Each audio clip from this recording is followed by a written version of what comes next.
Lewis Hamilton wearing Ferrari red. The idea alone felt like the perfect ending to an incredible Formula One journey, a fairy tale close to a legendary career. It was emotional, historic, and exciting. The thought of Hamilton, a 7-time world champion, stepping into the most iconic team in F1 history, stirred something in every fan, even those who don't usually cheer for him. It wasn't just a driver switch. It felt like destiny. But now, instead of that storybook magic, we're staring at timing sheets from Saudi Arabia, where Hamilton finished 7th in practice, over half a second behind his teammate. And that wasn't in a race or qualifying. That was during a practice session, a chance to learn, adapt, and grow. But instead of building confidence, Hamilton was left confused, and Martin Brundle saw it. He didn't try to dress it up or sugarcoat the reality. What he saw in Lewis wasn't the confident, poised champion. It was someone who looked lost. So what's really going on? Is it just about the car, or are we seeing something deeper here? That's the question Brundle hinted at. And that's what we're diving into today.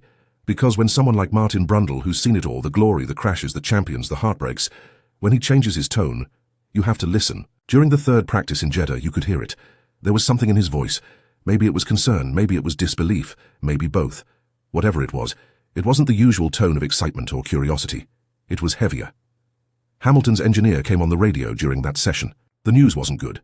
7/10 down in the 1st sector, 4/10 in the 2nd, and Lewis didn't even finish the 3rd sector.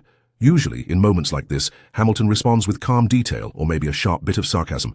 But this time he just said, geez. That one word said so much more than a long explanation ever could. That wasn't a champion breaking down data. That was someone who just got hit in the gut by a reality he didn't expect. And Brundle picked up on it immediately. That kind of reaction, raw, short, uncertain, is rare for Lewis. It wasn't the voice of someone managing a tricky car setup.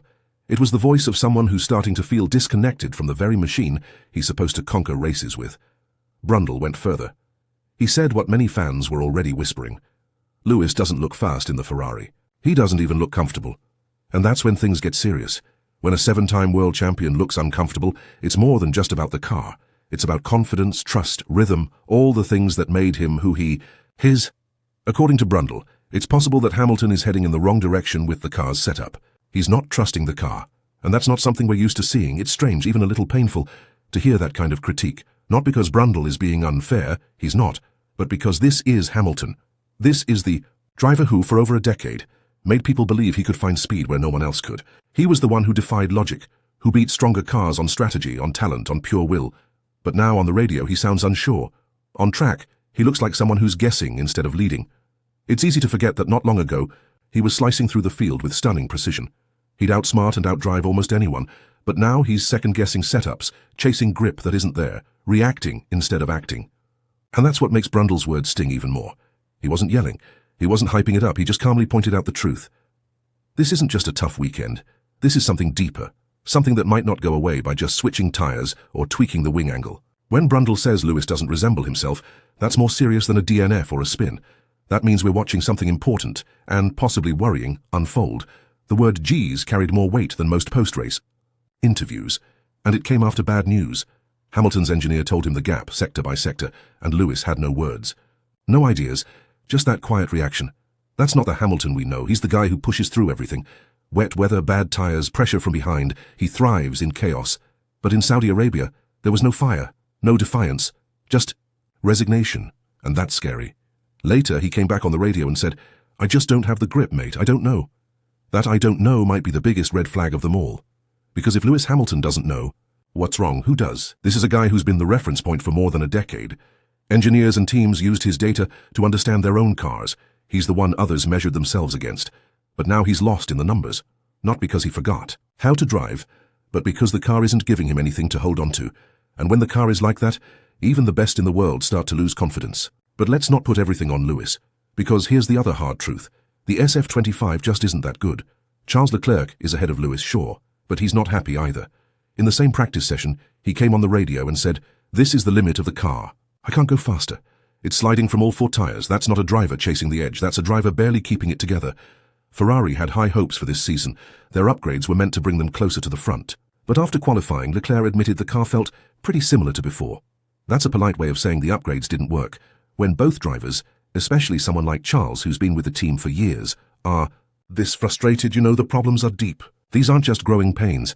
These are signs of a bigger issue. Systemic flaws, the kind of issues that don't just disappear with a new floor or rear wing. And Lewis? He's walked right into the middle of it. His driving style relies on balance and grip. He doesn't muscle the car around the track. He flows with it. He needs trust in the brakes, in the rear end, in the response of the steering. But the Ferrari isn't giving him any of that. It's sliding, it's unpredictable. It doesn't react the way he needs. And when a car behaves like that, it turns precision into frustration. Elegance becomes a weakness instead of a strength. Brundle might be right about Lewis getting the setup wrong, but how much of that is really on him? When the car is unpredictable, even the best setup might not help. This isn't like tuning a fine violin, it's more like trying to play jazz on a broken drum set. The rhythm is off, the tools are faulty, and no matter how skilled the musician is, the song just doesn't come together. That's where Hamilton is right now. And to make things even harder, McLaren has pulled ahead. Not Red Bull, McLaren. While Ferrari has been struggling to figure out their own package, McLaren quietly built the fastest car on the grid.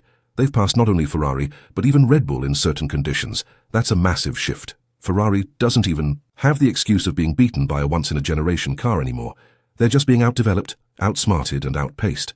Ferrari was supposed to make a comeback this season. Mercedes is rebuilding. Red Bull is transitioning. The door was open, but instead of walking through it, Ferrari got stuck. New year, same problems. A slightly better version of last year's car.